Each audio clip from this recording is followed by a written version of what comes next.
Dicht gedrängt an einem der länglichen Holztische ist uns feierlich zumute nach einem halben Jahr Trennung.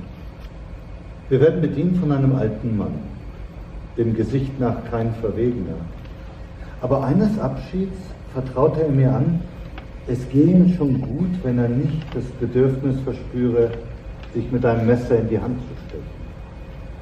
Der Alte hat wenig im Angebot, doch gießt er zu kleiner Münze ein. Es genügt mir, mit dem Glas in der Hand dazusitzen, umringt vom breiten Wiedersehenslächeln der Filipinos, die das fleißige Gros der Besatzung bilden. Sie emseln sich voran, mit jedem weiteren Solltag an Bord kommen sie einem häuslichen Leben näher, dem schützenden Schatten einer Großfamilie, und legen eine erstaunliche Leichtigkeit an den Werktag.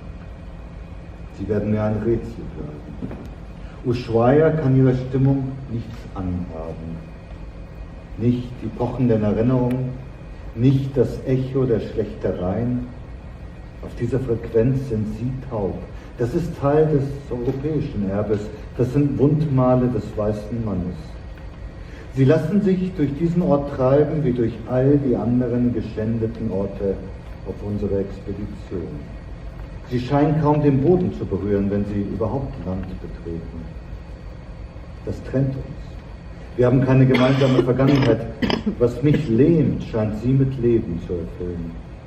Ansonsten sind sie gut zu handeln, wie der Hotelmanager an Bord bis zum Überdruss verkündet.